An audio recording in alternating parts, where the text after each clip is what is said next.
Okay, now question number 6. In question number 6, find the difference between the compound interest on 1,60,000 for 1 year at 20% per annum when compounded half yearly and quarterly. अब ये सम के अंदर क्या करना है आपको, पहले तो compound interest half yearly find करो, जो जो डेटा दिया है उस पे ही।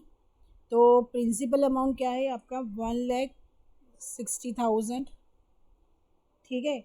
फिर टर्म क्या है आपका 1 ईयर, और रेट क्या दिया है आपको 20%, ठीक है। अब हमें क्या करना है, बारी बारी से हाफ ईयरली पहले करो, उसके बाद क्वार्टरली काउंट करो, दोनों का कंपाउंड इंटरेस्ट फाइंड करो और उसका डिफरेंस फाइंड करो, ठीक है। अब हाफ ईयरली के लिए टर्म क्या हो जाएगा आपका 1 × 4 विच इज़ इक्वल टू 4, और रेट क्या हो जाएगा आपका 20।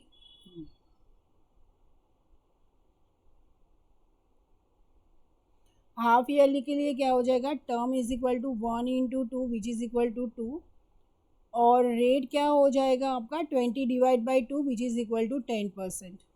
प्रिंसिपल अमाउंट तो आपका सेम ही रहेगा। So amount is equal to what, P into 1 plus R/100 whole raise to TIN, जो भी आप लिखो, which is equal to 1,60,000 into bracket 1/10/100 whole raise to, ये क्या हो जाएगा 2, ठीक है। उसके बाद 164 टाइम्स 0 इंटू ब्रैकेट, ये देखो ये एक यहाँ, तो ये हो जाएगा आपका 11/10 whole raise to 2 which is equal to 16, ये 4 टाइम्स 0 इंटू 11/10 इंटू 11/10, ये और ये ऐसे इधर यहाँ पे 2 चले गए, तो 1600 इंटू 1 to 1 हो जाएगा, और 1600 इंटू 1 to 1 इज़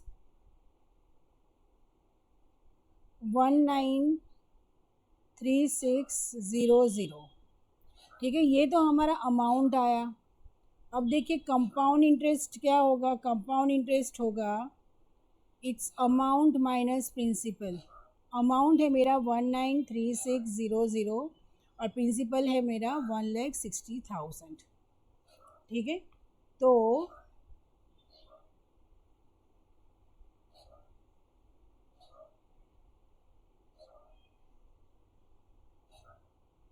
33600 आपका कंपाउंड इंटरेस्ट है। अब हम पीछे जाते हैं, अब हम ये करते हैं क्वार्टरली, ठीक है। क्वार्टरली ये साथ साथ में इसीलिए किया ताकि आपको डिफरेंस समझ में आए।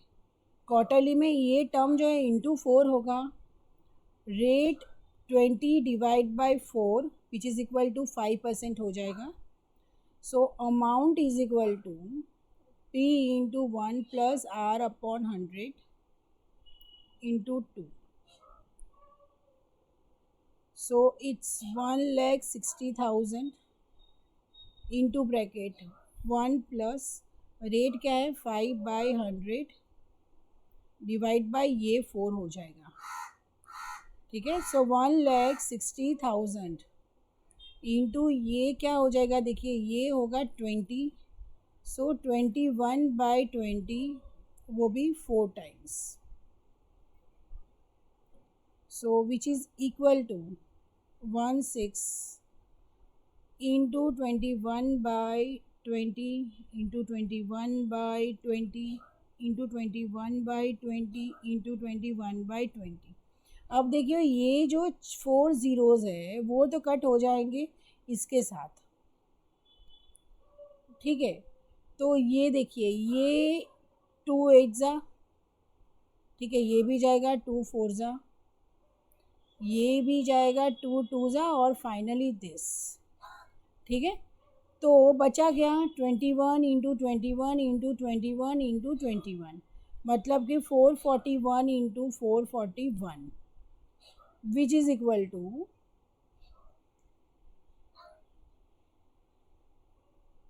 194 481। तो कंपाउंड इंटरेस्ट क्या होगा, amount minus principal, so 194,481 minus 1,60,000 which is equal to 34,481। ठीक है, तो डिफरेंस क्या हुआ, difference in compound interest is 34,481 minus 33,600 which is equal to 881। ठीक है, तो ये मेरा आया difference between the compound interest when it is calculated half yearly and quarterly.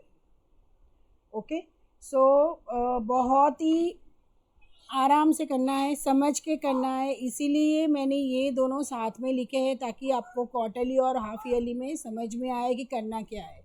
अगर ईयरली है, इसमें क्वेश्चन में लिखा हुआ होगा डेट व्हेन रेट भले आपको पर एनम दिया है, देखो रेट ये चीज़ कब आएगी जब रेट पर एनम दिया है और आपको कैलकुलेट हाफ ईयरली और क्वार्टरली करना है। इसीलिए अगर रेट भी आपको क्वार्टरली ही दिया है तो ये चीज़ करने की ज़रूरत नहीं है।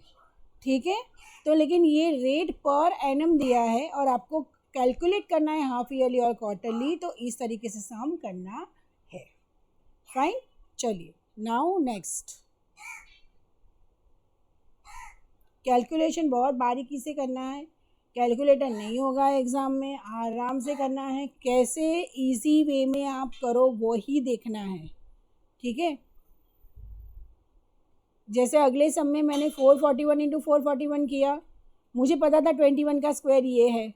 ठीक है, लेकिन अगर किसी को 3 डिजिट इंटू 3 डिजिट हार लगती है तो क्या करोगे आप, 21 इंटू 21 करो, जो आंसर आए उसको इंटू 21 करो और उसको इंटू 21 करो, तो उस हिसाब से भी आप कर सकते हो। ठीक है, कैलकुलेशन आपको कोई आप कैसे किया, कैलकुलेट कैसे किया वो नहीं देखेंगे, क्या आंसर आया वो देखेंगे। ठीक है, चलो now question number 7, find the compound interest on 24,000 at 50% per annum annually for 2 years and 4 months।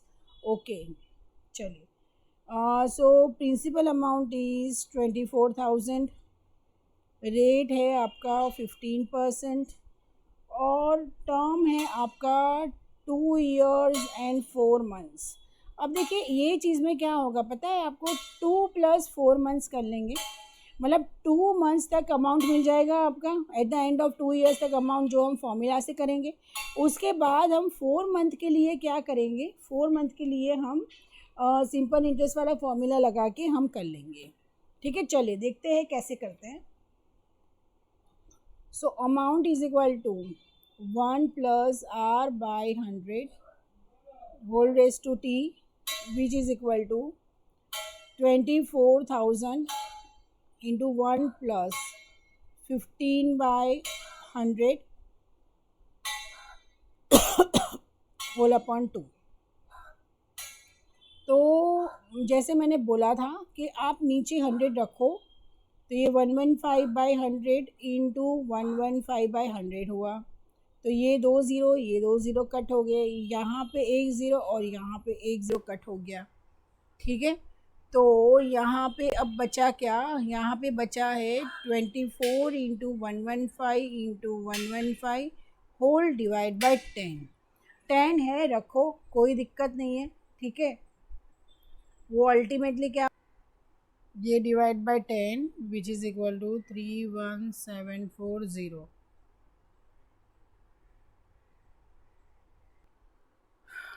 Okay, अब ये मेरा P2 हो गया, मतलब कि बाकी 4 महीने का मेरा प्रिंसिपल अमाउंट हो गया मेरा 31740। लेकिन यहाँ पे कंपाउंड इंटरेस्ट क्या हो गया वो भी एक बार फाइन कर लेते हैं। यहाँ पे कंपाउंड इंटरेस्ट हुआ 31740 minus 24,000 which is equal to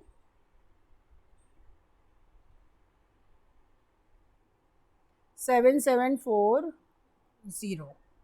ठीक है, अब यहाँ पे इंटरेस्ट फाइन कर लेते हैं। इंटरेस्ट क्या आएगा, सिंपल इंटरेस्ट होगा 31740 multiplied by 4/12 into 15/100।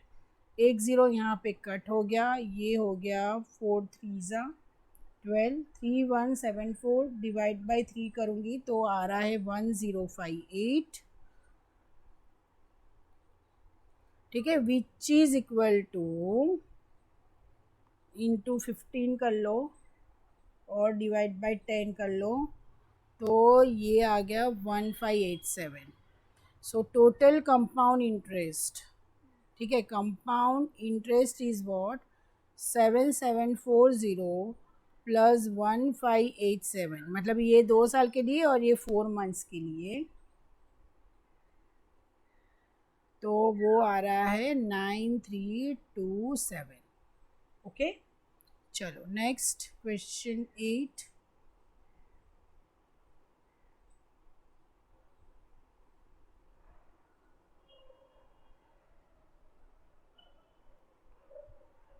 Anita borrowed 50,000 for 1 year and 3 months at 12% per annum compounded annually. How much money will she have to pay back to settle the account? So, principal is 50,000. Term क्या है, 1 year and 3 months. ठीक है, और rate है आपका 12%, वो भी compounded annually ही, pay back to settle the account. How much money will she have to pay back, मतलब कि अमाउंट ही फाइन करना है, लेकिन हम क्या करेंगे, पहले 1 year के लिए फाइन करेंगे और बाद में 3 years के लिए फाइन करेंगे। So it's 1 plus rate 12/100 into 1, so it's 50,000 1112 upon 100। सो ये ज़ीरो और ये ज़ीरो कट हो गया, सो 112 इंटू 500, तो ये हो गया 56,000। ठीक है, अब ये हमारा प्रिंसिपल अमाउंट रहा 3 मंथ्स के लिए। सो टर्म होगा 3/12 विच इज़ 1/4, रेट वही लगेगा 12%, और प्रिंसिपल अमाउंट होगा हमारा 56,000। ठीक है, तो simple interest is equal to 56,000 into 1/4 into 12/100। So ये 2 ज़ीरो, ये 2 ज़ीरो गए, 12 4 3 ज़ा 12, सो इट्स 560 मल्टीप्लाइड बाय 3, तो इट्स 1680। सो अमाउंट हो रही है, अमाउंट है 56,000 plus 1680 which is equal to 57680। Okay, next question number 9।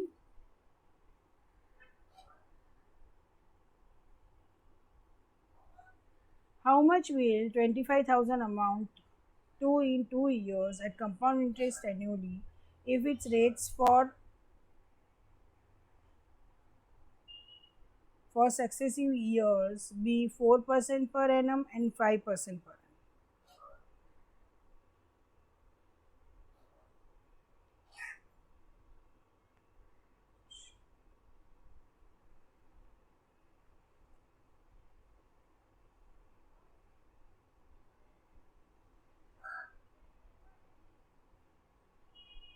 मतलब कि 2 ईयर्स की बात हो रही है, उसमें पहले फर्स्ट ईयर में 4% है और सेकेंड ईयर में 5% है, कंपाउंडेड है। इसमें हम चलिए, so first of all for 1 year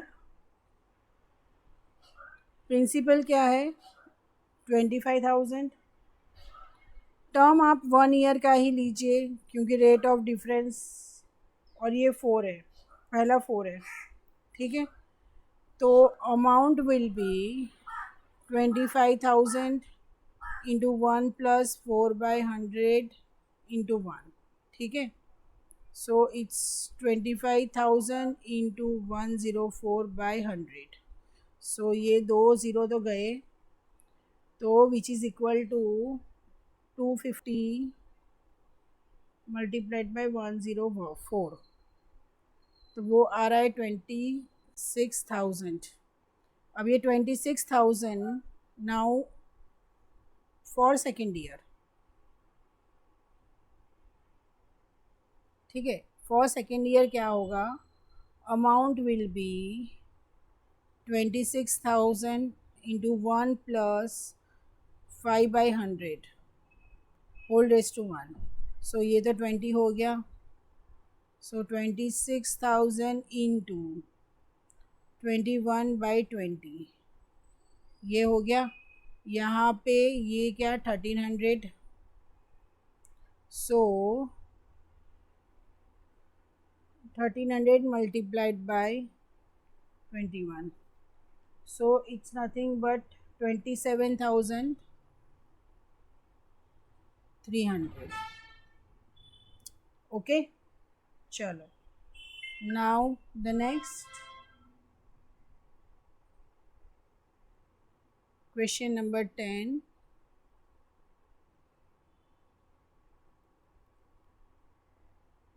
A man borrows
now question 10, a man borrows 1,000 at 10% simple interest for 3 years. He immediately lends his money out at compound interest at the same rate for same time. Same for compound interest. What is his gain at the end of 3 years? मतलब पहले उसने simple interest में रखा था लेकिन बाद में उसने कंपाउंड इंटरेस्ट में कर दिया, ठीक है। तो at the end of 3 years उसको कितने पैसे मिले कंपाउंड इंटरेस्ट में रखने के बाद, ठीक है। तो सबसे पहले हम क्या करेंगे, सिंपल इंटरेस्ट वाला करेंगे। Okay, so amount is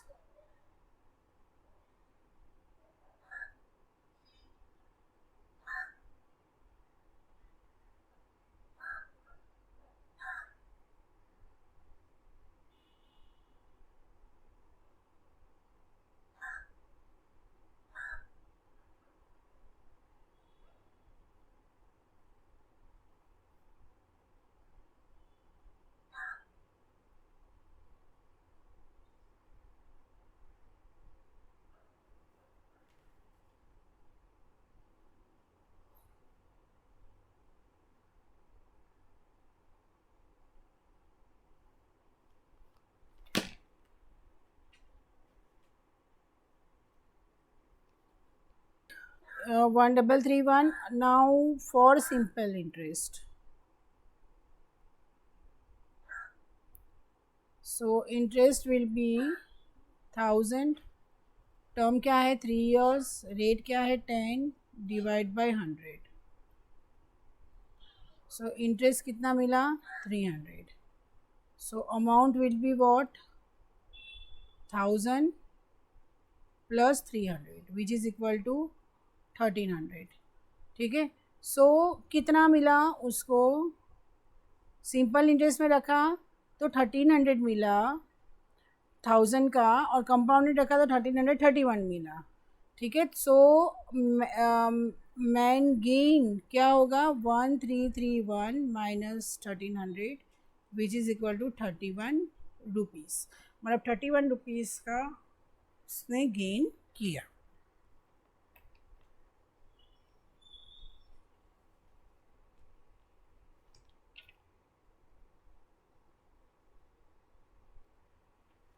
question number 11,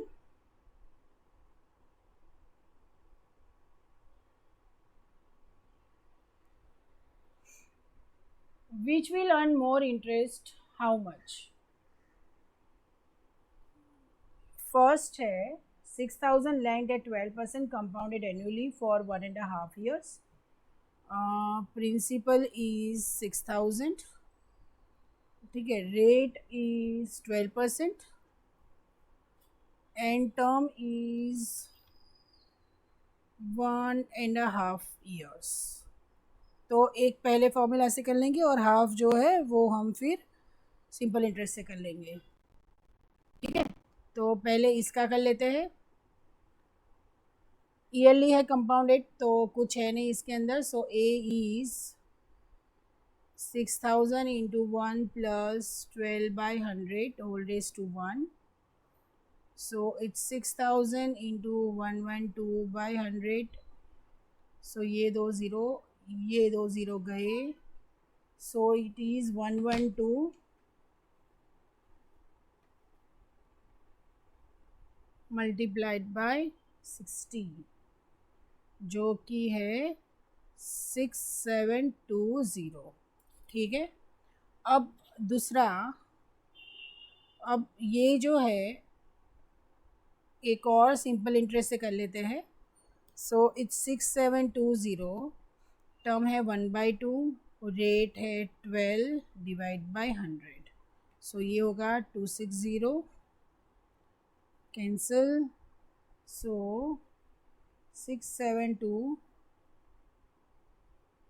multiplied by 6 divide by 10, तो it's 403.2, तो amount will be 6720 plus 403.2 equals to 7123.2। ठीक है, अब यहाँ पे देखते हैं, अब जो सेकेंड वाला है वो है compounded half yearly. 6000 rate is half yearly मतलब डिवाइड बाय 2, तो ये 6% हो गया।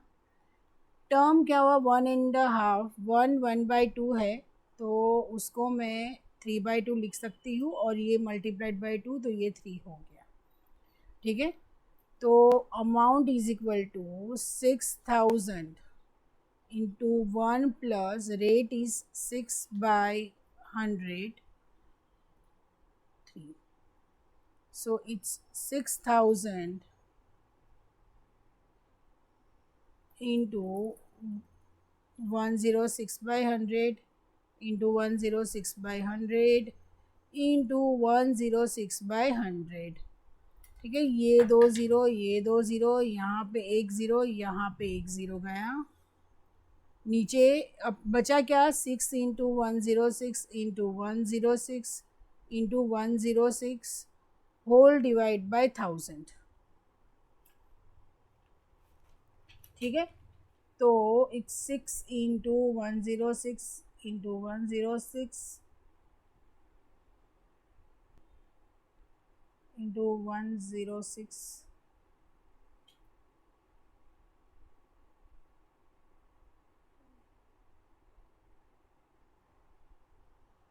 ये हो रहा है 7146.096।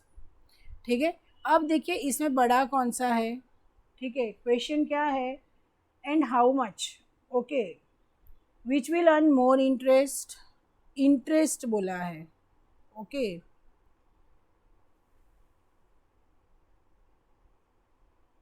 तो यहाँ पे टोटल इंटरेस्ट देखने जाओ तो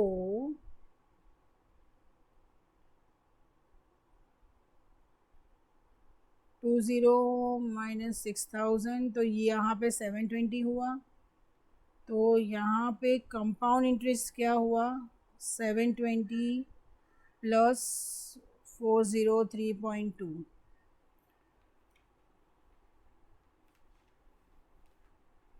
जो कि हुआ 1123.2। और यहाँ पे कंपाउंड इंटरेस्ट हुआ 7146.096 minus 6000, which is equal to 7146.096 minus 6000, which is equal to 1146.096. Okay, so half yearly का जो था date earns,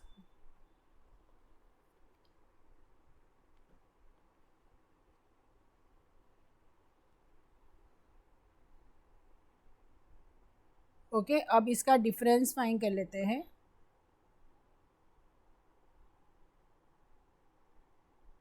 difference is equal to 1146.096 minus 1123.2, which is equal to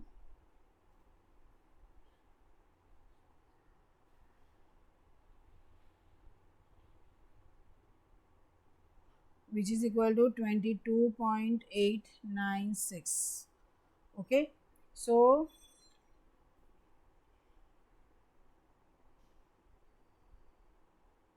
6000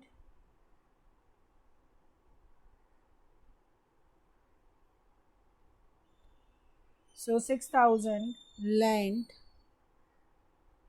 at 12% compounded half yearly for 1.5 years will earn